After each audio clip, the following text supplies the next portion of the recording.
Yo, it's the Life is Dope podcast. I'm your man, Graffiti. And I am Davey. What's good? That shit was weird, bro. This man. Anyway. Should we do it again? Yo, what's good? I'm Davey. Come on, brother. You good. All All right, how you feeling today, fam? Man, y'all was cooking me on that Macy's promo, man. Like, damn, man. Let a nigga secure this bag, man. Come on. Hold up. Let's talk about that.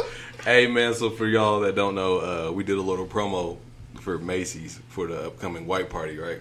And we had to, like, so let me give y'all a little backstory because they was kind of on my hat before I threw Davey under the bus. We had to be on our best behavior because, you know. Listen, you can't, no cussing. Yeah, like, we really got prepped before we did explicit. it. It was like, yo, please, guys, please watch your language, you know, like, don't be you guys, pretty much. So we had to come in, you know, like Dave was at Bible study. Like, hey, I had plenty job interviews. I know how to do this. Yeah, man, it was interview voice. Y'all can relate to interview voice. Come on, niggas. Y'all know. Y'all don't talk like that. We had to use customer service voice. So Davey, he was, like I said, he was dressed like a deacon for one. So he already had the image. The way he was talking was like mad funny. I don't think we realized it until after the promo dropped.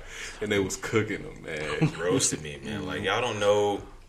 Man, y'all don't know what securing the bag sounds like. Yeah, man. I thought it was clean, bro. Yeah, right on, brother. We was just trying to do something professional. I appreciate that. Man, but you were kind of on your Ned Flanders, man. He said the whole word.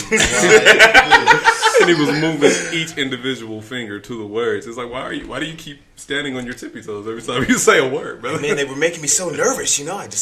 They were like, were you guys nervous? Nah, man, this shit was just weird, bro. I was just trying to not mess up and cut. But shout out to Macy's. Hey. Shout out to the white party. Shout out to 3D, man. We out here, man. We kind of doing some things.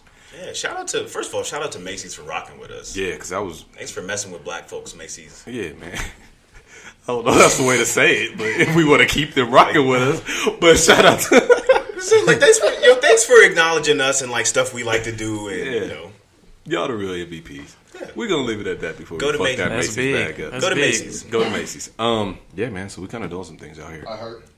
We are. I was about to get to that. Shout out to Julius, the producer, keeping us on track. Yep. We are officially on iHeartRadio. Oh, we're going to make some noise for ourselves with that. Yeah. That way. So that's a big deal, man. That's a really big deal. So check us out on iHeartRadio.com or the iHeart app. Or AdrianSwish.com. Ooh, brum, brum, brum, brum. Anyway, you can get it. We still on iTunes. We still on SoundCloud if SoundCloud don't go nowhere. Hey. We're going to talk about that, too. You can find us, man. You can find us. Well, shit, let's talk about it real quick before we talk to the guests. So I heard Chance the Rapper saved SoundCloud. Where did this nigga come from? Did he come from heaven? Like, bro is just out here being a humanitarian, saving lives out of nowhere and just really blowing up, getting Emmys and shit while he's doing it. How you save a whole platform from falling out? He tweeted, I'm about to handle this. I'm taking care of this SoundCloud situation. Oh, man, that's Then dope. the next day, SoundCloud was like, we ain't going nowhere. But now I'm like, maybe Chance is just the poster child for the Illuminati. For corporate whatever. Like, anytime corporations need to get something done and move a certain way, maybe they're using Chance to do it. That makes sense. So they were like, let's get the happy little gospel rapper and make him do our dirty work. It's probably Chase Bank that came in and bought SoundCloud. They probably just hit Chance up. It was probably 21 Savage. kicked him something on the side. Let's get the happy one. I don't know, man. And damn, now you got me worried. We got to keep our eye on that Chance guy. And Justice League, man, they was firing off some tweets at Chance. They was sending some smoke his way. And Audio Mac was going hard on SoundCloud. Man, y'all got to relax. Shit's getting weird out here. Yo, Justice League basically said, yo, Chance, we're not buying this good guy bullshit. And he's pretty much trying to say Chance is fake independent. Dang. Yeah, he was going hard on him. And Audio Mac was like, yo, man, we been telling y'all, fuck SoundCloud out here. We out here for real, though. Yeah, but ain't nobody fucking with Audio Mac. Yeah, Audio Mac spilling the tea. But anyways, we got another special guest in the building. He be on the show, but he don't really be on the show. Like, he be here and we get doing like features. Yeah, we kind of did him dirty last time he was here, but we got him now. Oh, nigga, you did him dirty. I was like, hey, I ain't got nothing to do with this. I don't know what he was trying to do. I don't know what he was setting up. I was cool the first time. But I seen how it was going. I see the concerned look when I walked through the door. I would look at bro. I'm like, okay. Just about to get weird. Hey, but nah, man, we got my man. Next to her, bro. Yeah. So let me ask you something. Look, see, they be trying to do it. Yeah, I'm trying to keep it moving. I'm like, let's keep it moving. What are you doing? Let's keep it moving. Ignore that nigga over there, man. We got my man. I was supporting you on the Macy's thing, bro. I was on your side. Like, get off bro's helmet. Let's go. Shit, I got you, bro. We got my man Beast Mode Ford in the building. Let's go ahead. Hey. All right. How you feeling, bro? I'm good, man. Thanks for having me. I appreciate it. And you want to tell people your real name too? This is dope. My real name? I mean, or just what you want them to call you. Y'all just call me Beast Mode, Josh Ford. You know, that's my real name. You can relax, man. We ain't gonna ask you no more. We good now, brother. We good. Like, I can't relax. This like, y'all got me in the cage now. See, we done with that segment. Nah, so my man, Mo Ford. What's up? Who are you? What do you do? Man, philanthropist, mentor, father. Word. That's what I do. And then after that, obviously athlete, artist, man, author. I got a book that I'm working on that's gonna be dropping real soon.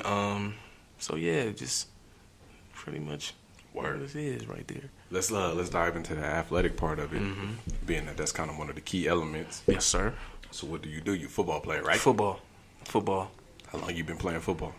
I've been playing football since I was about 6 years old.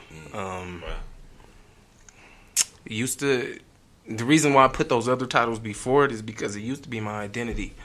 But when you grow up, you obviously see I've used it as a vehicle to take me places, not just my identity. I'm a man first, and I'll be a man longer than after football, so I mean, that's really what it is, but been playing football since I was 6, man, and it's definitely been good to me. So. And you currently play? I play. I don't want to call it arena ball. Yeah, arena ball. Spot? Colorado Crush. Hey, Colorado Crush. What position you play? Running back. Ooh. How is that? It's cool, man. It was definitely a stepping stone. For me, it was an opportunity to still play and get better, work on perfecting my craft. Obviously, I had got hurt my senior year at University of Colorado. I broke my ankle, and this type of ankle break, it took a year and a half to heal from. So even after my senior year was over, I still was trying to recover. I got a call. Got invited out to camp, obviously with the Chiefs, but I couldn't go. I was still hurt. So depression set in. But when I seen this arena thing, it was a stepping stone. It was a way for me to step my game up, man, and really just impact lives because I got to bring a lot of the kids with me to see the games. My grandma, she got to come to some games because it's inside, it's more interactive. So it was a blessing in disguise, man. Right. But also, you graduated, was it double major? Double major, man. Crazy. Double major. Man, let's clap it up for that. You seen that video? Education is wonderful. You seen that video? I graduated. I have psychology and sociology, double major. And it's interesting, man. I started out, I was engineering. I started out at K-State. I went there, and I walked on to the football program. I didn't get a scholarship. Whoa. And the reason being, I don't know, man. I had a lot of people lie to me, man. I saw that very early it was a business. Yeah. I got to see that early. I was always by myself, too. I didn't have nobody helping me. Like, my family didn't care. They just was, as long as I was a good person, grades was good, I was straight. But I didn't have any help, so, I did what I was supposed to in high school, but I still had people lying to me, talking about they was going to help me. They didn't help me. I had my dad. My dad is good, but he wasn't, in people's ear like that to be in the coach's ear, favoritism, my dad, no. So I was by myself. And basically, man, so I was an MVP coming out of high school, MVP, senior year, I did it all. People were saying I was too little. I didn't have nobody help promoting me. So I was like, okay. So I walked on to K-State, doing engineering. Everything was going good, got accepted and all that. Man, I dropped out. I dropped out of college. And a lot of people don't know that. Yeah, I dropped out, man. Pretty much homeless. My uncle let me stay in his basement because my mom didn't let me come home. So I was out there in Kansas just not doing anything, man. And I got back on track, man. It was this dude named Chris. He was a good dude. He brought me to one of these youth groups out there. Mm-hmm. And in the youth group, he basically was, you know, he kept telling me, come to this youth group, come to this youth group. I'm like, no, man, like, I was a rebel back then. Like, like DMX Slipping, like that song was what I was going through. Like, man, so basically he kept asking, planted that seed. I finally went, man, and just learned about like positive energy and everything like that. Got back on track. Make a long story short, got into CU, and that's when I changed. I didn't want to do engineering, not because it was hard, but it was just 'cause I had to learn about. I liked helping people, man, and that's when that philanthropy type aspect came from, because I liked helping people. Right. And now I'm getting back to it. I'm, you know, working on my master's in agribusiness. So, yeah, man. Nice, so, man. Yeah, so yeah. education is definitely one of your key elements. Yeah. If you're watching this and you recognize his face off of the field, it's because you got this viral video floating around. It's crazy because most people don't even know it's you. But, like, it's this video where my man's is on the corner with, like, a bunch of thuggish-looking black men. In the bells. Yeah, I don't subscribe to those in my descriptions. I'm just saying, you know, because that's how most people see it. And they was on the corner, and he was talking about how he always got that thing with him everywhere he go, and he was patting his hip, and then he pulled out a diploma. Like, got the chopper? You know what I'm saying? He pulled out a diploma, and was, oh, my man's is educated. That was a strong statement right there, and, like, that video, like, really, really, really blew up. So that's real, man. We appreciate you putting that type of image out there. Yeah, it went viral, man. I had people hitting me up from all over. It was, like, to me, it was like whatever, but a lot of people was like, you getting messages like, you know, this inspired me to finish school, and people sending their diplomas and pictures. Like, and at the time, I really should have. I got some screenshots of it, but like at the time, I'm just like, okay, cool, like keep going. But you got people hitting me up like, I graduated, I saw that was motivation, and things like that. You know, it was big, man. No, it was powerful. I always meant to ask you about that. Like, I didn't know if you realized the type of impact that video had. I didn't, because it kind of opened people's eyes up. Like, you know what? When you first turn it on, you're like, oh shit, I thought y'all about to start rapping. And then you start talking about how you always got that thing. Hey, follow me on SoundCloud. Right. What so is he? for people to see that, it's like, you know what? Damn, like you can be something different. Like, looks aren't, you know. Exactly, and it was about not stereotyping. Right. You know what I mean? Because, hey, really, we was at my grandma's house. That came about. We was at my grandma's house, and you know the way I dress and everything, I can get clean when it's. But I like to be comfortable dressed myself. I'm not following, you know, the status quo or anything like that. I do what I want. I mean, I still handle business and everything like that. And we got into a debate about stereotypes, man. And I'm like, I walked in the room, and I did it in front of everybody. And it was like, oh. And so we went outside and did it. You know what I mean? Because we just talking about, like, where people come from doesn't dictate where they're headed in life. So, you know, we was talking about the bills. And, you know, I'm really into, I try to change people. It could be a good thing or a bad thing, but I believe everybody can change. You know, if you study the story of Malcolm X, you see he was Detroit Red before he was Malcolm X and things like that. So that's where that came about. So, yeah. So do you consider yourself a 2017 Black revolutionary? Or is it too early? Man, or is that not the route you want to go? I'm not sure. I'm still learning. Every day. I'm learning. I just really like helping people and kind of waking people up, and I like interdependence. You know, I like learning. You know, even with this show, y'all taught me so much. It's not because I'm on this show. It's real. Like the episodes I watch. Like I think my favorite one, A Meezy episode. You know, I learned a lot on that. Shout out to A Meezy. I learned a lot on that episode. Just, you know, the health episode. The lady I was on, be reinvented. Her, like, I'll take a lot of tips from these, like, and I appreciate this. Like, a lot of people don't understand. Like, I learn a lot from you guys and the guests you have on here. So, I just really like helping people and waking people up, especially these young men out here. So it seems like there's a lot of different definitions of waking up or being woke. So, what does being woke mean to you? Man. Yeah, it is a lot of definitions. Is it financial? Is it spiritual? Is it cultural? Is it... Man, I got an LLC. It's out the cage. That's what I'm rocking right now. Hey. Shameless plug. But it's out the cage, man, and this is what it means. This is my definition of woke. It's breaking out of the cage, and it's mental, whatever's holding you back, you know. We've all heard the phrase that a bird born in a cage thinks it's an illness to fly, you know, and a lot of people have been born in cages, so they don't know they can fly. Or it's like fish born in water. All they can see is the water. They don't know that they were born in water. If that makes sense, No, right. You know what I mean? Yeah. All they can see is the water. So even with, I guess you can say, black people being born in oppression, all they can see is this is it. This is what it is. A lot of people don't understand that the reality of the world, and you can have whatever you want, right, and everything is as equally yours. It's a lot of people I see they just don't feel like they should have certain things. It's like, no, that is yours. You just have to go get it. And so I just really like to, like I said, just help people. And when I help people, I learn too, because everybody's an expert at their own life, even these young kids. Right. I forgot to mention I do motivational speaking.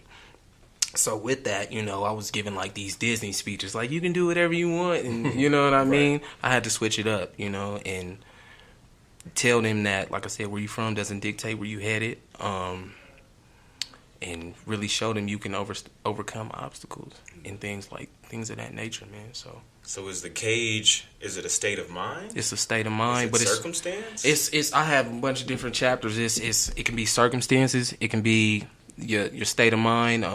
Fear. Like my cage, I talk about it in my book. My cage was fear of flying. And that kept me, man, I missed so many opportunities because I didn't want to fly. Like if I was in another state and you invited me, I wouldn't fly. Yeah, right. I try to drive. I miss family reunions. I didn't want to go to games. Like it was bad. So, and that was a cage. It kept me locked down, Honestly, I've had like that same fear of flying. Yeah. I would be on a plane just like palms sweating. I wouldn't even get on the plane, man. I wouldn't go. But something that helped me when I really thought about it, think about planes taking off and landing all day, every day. Mm-hmm. It felt self-centered for me to think that my plane would be the one that would go down. Like, what makes me so special that my plane, or that something bad needs to happen to my plane when hundreds of planes take off a day? That's real, bro. Damn. That's real. Hey, you know what's crazy about this conversation y'all having right now? I'm taking this metaphorically because I'm not afraid of a plane. But the way I'm looking at y'all talking about fear of flying, I see that every day with the people around me. Mm-hmm. It's like, so check it out. Like, if I really want to do something, I just go do it, right? Mm-hmm. If I fail or whatever, I don't care. I'm just going to go do it.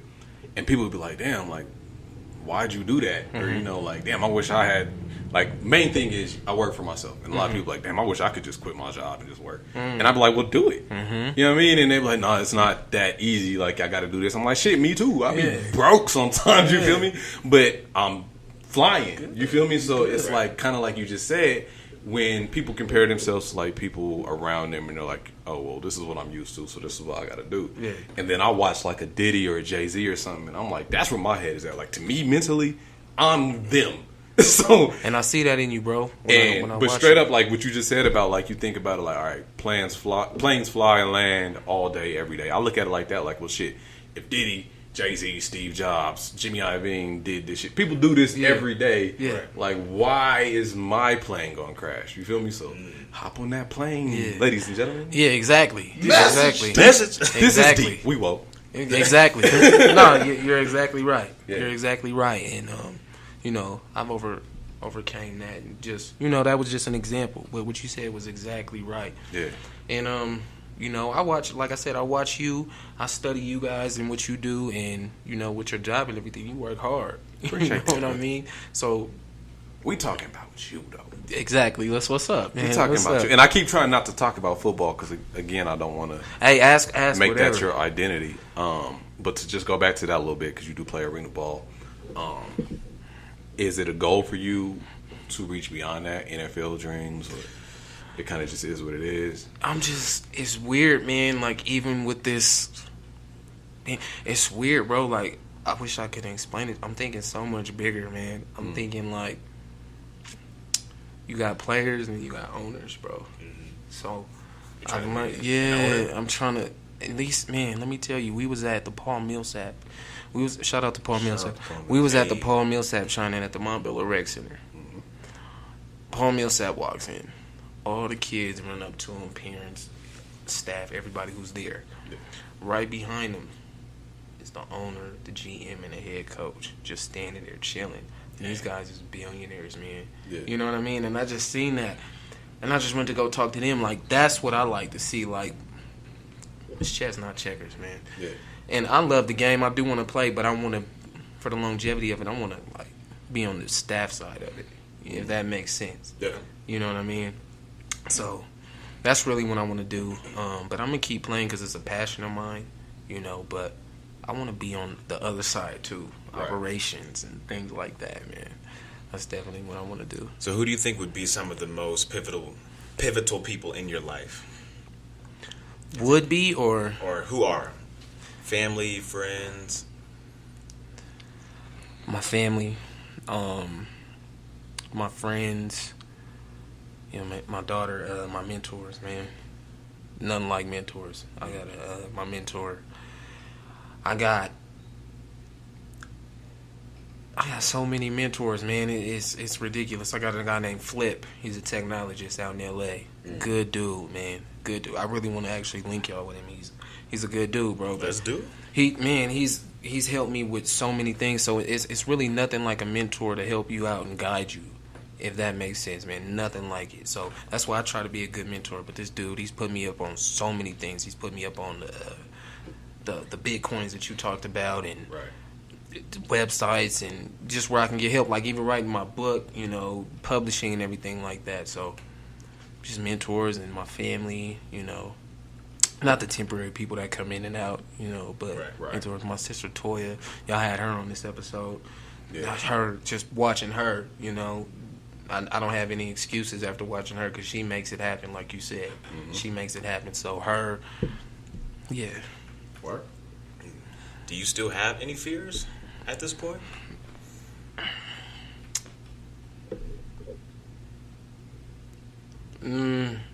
Not really, bro. I got stuff I don't like. Like I don't like snakes.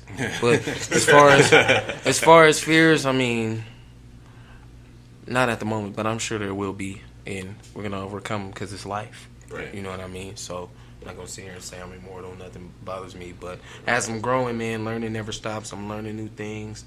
I'm evolving. Word. I'm not the same as I was, you know, you 5 years ago. Exactly. So you also are an artist. Let's talk about that side of things. Yeah. Because you definitely are a motivational type brother. Yeah. You reflect that in your music. But on the flip, we know how the game is. Man. We know everybody wants to be a rapper. We know how the ins and out of the local scene is and all that. So there's not a lot of motivational rappers. True. But how do you even present yourself in this time of the industry and the game right now? Like, because right now it's the turn up era, it's the microwave pop era. How do you even get yourself out there to be like, yo, if y'all really listen to what I'm saying something. You know what I mean? What's the biggest struggle with that? You just got to be true. I just true to myself. If I reach one person, I'm good. I know a lot of people say that, but you got to really think about it, you know. That's why this podcast is going to be great. All you need is 10 people at a time. Everybody always tries to capture everybody, and you'll get nothing out of that. But 10 at a time, you'll be good. You know, one person at a time. And the songs I did a song for my daughter. Yeah. A lot of people love that. A lot of people's inspired by that. I did the song with Interstate Ike, talking about nothing to show. And that song was aimed at, if you're going to do something, at least finish. Right. Don't come back with nothing to show. So that song was like for college athletes. Like, you're in college, you got a scholarship. Don't leave without a degree or anything like that, you know. If you're going to do something, like, do it. Like, finish. You know, so I know what my music does. I made a song called Your Man that I released, and that was about domestic violence, like stopping domestic violence. Right. And the ladies in the domestic violence groups loved that, like crying, like, oh man, like this was amazing. Like girls who grew up from the city, like that I didn't even know was in abusive relationships, was hitting me like, thank you, I needed this. Wow. So, I mean, yeah, you know what I mean? It's like planting the seed. I got another song coming up that I wrote. It's called PTSD. That I'm gonna drop soon, and it's gonna do what it's supposed to do. It's gonna reach who it's supposed to reach. It's not about soldiers. It's about kids, right, with PTSD. So yeah, I like that approach. So it's more so like I'm trying to touch who needs to hear this message as opposed to just trying to blow up and. Because it's what I see and it's the people I see. So I'm like, and everybody wants to talk. Like everybody wants me to give the motivational speeches and talk to them. I can't be everywhere at once. Right. I try to be. So that's why I wrote the book. That's why I'm doing these songs. Like a lot of my little homies, like kids that I work with, kids that I mentor, they have this. Yeah. So it's like Pac said, when people were showing the Vietnam War, that's how it ended because people got to see what it's like. So if I show these videos, I feel like I can impact somebody and at least speak for those who don't have a voice. So that's real. Like no disrespect to everybody who's doing what they do, but yeah, I mean, I can make a turn up song or something like that, but it's not the mission. Yeah, I mean, why? You got to be true to yourself, like, right? That's real. So do you have any influences or people that you look up to, or because you seem very, I would say, like even-tempered and very just calm. So I wonder kind of like where does that disposition comes from? Comes from life, learning, man. I used to be a hothead. I used to get, growing up in the Bills, I used to get in trouble a lot, man. And I used to always be certain, meaning I knew everything. So I try not to be too certain because you don't know everything. And learning is you're always learning. So, I mean, I just like to be observant, sit back, learn. And just like you said, be even keel. My influence is, man, musically DMX. Okay. Because, like, okay, people are making turn-up songs or whatever. It's cool for now, but Slippin' saved my life. Right. That's a song like I can, you know what I mean? Like, right. Songs like that, like Keep Your Head Up by Pac. That's really what it is. I have a lot of guys who I'm trying to think. E.T. the Hip Hop Preacher, Inky Johnson. It's a lot of guys I looked up to that and it's a lot of people I study. I read a lot of books. Man. John Gordon. What are you reading right now? What I'm reading right now, I've been writing my book, but I'm reading what's the book called? It's called I'm in between books too. I'm not gonna lie to you. Okay. A lot of audio books. Oh, I love audio. But it's called The Subtle Art of Not Giving an F. Oh yeah, I know what you're talking about. I read that. Read that. I got it. I paused early because I didn't want to cuss. I'm trying to, Yeah. I was like, dang, should I say it? But yeah. Okay. That's the book I'm reading right now. Just learning not to care about the little things, put too much energy into the little things. Yeah, that actually changed my perspective on just everything that I cared about. And you read it? I did. Yeah. And it kind of just held a mirror up, like, I've really been caring about the wrong things, and it's kind of what it talks about. It's not about just not caring at all. It's just about just changing the things that you care about. And the chapter that really spoke to me was the one that talked about like you're going to die. Like, and a lot of people don't really accept their own mortality. Right. And that's what kind of creates that fear, keeps people in a cage. Yeah. It's just the fear of dying or that fear of thinking, I don't want to think about the idea that I'm not going to be here forever. Right. Shout out to reading too, guys. no, for real. Cause we sitting here talking about books and everybody's like, "Yeah, I read it." That's dope. I can't wait until it comes back in style because it's not even. We used to all think it's dorky. Like, that's where it's at. Like, educating yourself to where you can stand amongst people like you. You post a lot of stuff, and I know a lot of people don't know what you're talking about. Right. But you be dropping jewels, man. Yeah. You know what I mean? So, shout out to reading. But like bro said, I'm just even killed, like you said, about being self-centered on the plane and everything like that. I don't want to be self-centered. It's not about me. I really do like helping people. I do like seeing people succeed. So, Right. And you keep mentioning growing up in the Bells. For the listeners that don't know, that's Montbello. It's a neighborhood in Denver. For the global now it's a little gentrified, but before it was rough. Yeah. I'm from there, Bellside. You know what I mean? But so coming from that neighborhood in that area and the time I came up, a lot of people from that area, the ones that made it out, are thriving in their own perspective or in their own respective areas. And I'm trying to find a way to relate that to people that aren't from Denver, but every every city has neighborhoods like that. If you think of like a Compton or something like that, good. when you notice like, all right, damn, every rapper from Compton is flourishing at this time. Like the timing seems to be aligning right now. You know, like all the people I grew up with, like shout outs to like Paul Millsap and like Big John Platt. You know what I mean? Like really out here doing things from our neighborhood. And it's like, damn, like we really had the odds stacked against us. So how do you feel your upbringing has helped mold you, even when you were out there getting in trouble like that? 'Cause I can relate. I mean, it just goes back to what I was saying about when you're born in a cage, you don't know. Yeah. And that's just, they don't know, nobody know, because we didn't get taught that. We didn't know. We just thought it was, you're going to grow up in the Bills, get an apartment, you know, like nobody was. Go work at Convergence. Convergence. Yeah, exactly, bro. That's where everybody works. That's where everybody was at. And it's just like, this is what it is, because we didn't see anything else. So for me, it motivated me. It motivated me growing up. Just after a while, you're like, it's got to be more to life. Right. You know, the same things get born. It's got to be more than this. Mm-hmm. So, I mean, I'm a big YouTuber. Go on YouTube, listen to motivational speeches, all of that story.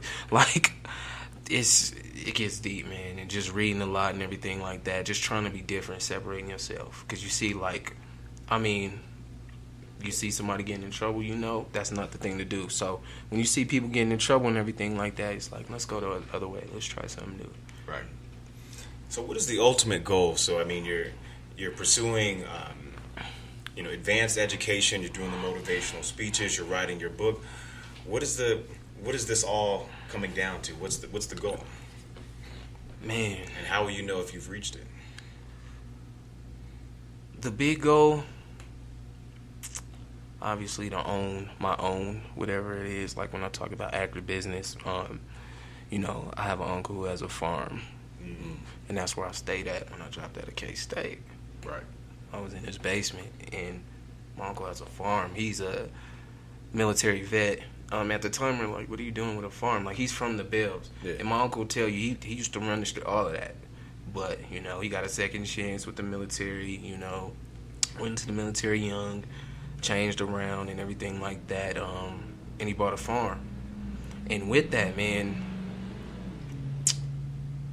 I don't know, he has a farm, bro, like, so with the crops and cattle and food, like, you know what I mean? Owns it. Yeah. Right. And, like, at the time, I'm like, whatever, like, let me just get back to the street, let me get home, you know what I mean? I want to, but this man has a farm, So, like, even when you talk about the revolutionary, like, people, let's be revolutionists and do this and do that. Let's boycott. Like, okay, who grows the food? Yeah. None of you. Right. You know what I mean? Like, we don't own anything. So, my long-term goal, obviously, is that, but I just try to create as much as I can. Like you said, we're all going to die one day. Mm-hmm. You know what I mean? But I got dark. From the chapter. No. Yeah. I mean, so just to create, you know what I mean? I do focus on one thing at a time. So with the book and everything, so obviously this book, I want to impact people with that. But at the end of the day, it's owning something, that my kids can have. So I'm wondering right now, because right now you got like this zen, calm, like drop knowledge, woke. How you turn that shit off on the field? Because you beast mode on the field. That's my sanctuary, man. When you're on the field, it's just you just get to let loose, man, and you just got that attitude. I'm always had that attitude. Y'all seen the Avengers? Yeah. When I'll be like, I'm always angry. Yeah. I just cut it on, man, and just read and react. I mean, it's just like Shakespeare's art.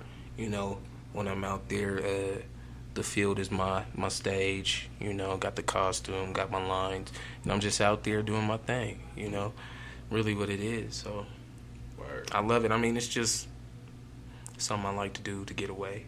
Yeah. So it's that mindset. How far are you away from completing the book? Man, it should be done in I want to say by next month. Okay. Yeah. Okay. So, can't wait to pick it up. Yeah, man, most definitely. Y'all be looking for that. What's it going to be called?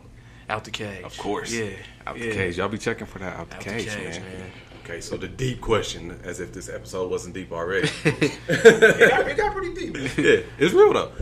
What's the one thing you will leave with the world? One thing I'll leave with the world. To the people out there, I just tell them be great. More importantly, you can't live off potential for the rest of your life. At some time, you're going to have to make a move. Make a move and go get it.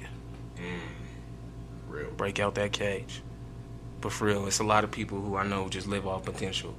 I could have did this. I could have, go get it. You know what I mean? In the graveyard, there's a lot of people who died with so much potential. Right. You know, so, yeah, everybody has the potential, but you got to unleash it. Don't live off potential. I could have did, you know those people, I could have did this, I could have did that. Like, okay, go do it. So don't live off potential. Make it happen. You know, a lot of people are capable, but who's really willing? You know what I mean? So, damn. That's real. That's messages. That spoke to my soul. Don't live off potential. Yeah, man. Don't real. do it, man. Go get it. Don't do it. How can people get in contact with you? How can they find you? Social media. Instagram at Beast Mode Forward. One word. Mode Forward on Facebook. Twitter, Beast Mode Forward. Word. Man, we appreciate you, brother. Appreciate always, you, man. You're my guy, bro. Yeah, already, so man. much. Make some Appreciate noise for my y'all. man, Mo Ford. Hey. Life is Dope Podcast. I'm your man, Graffiti. And I'm Davey. Skirt. Skirt.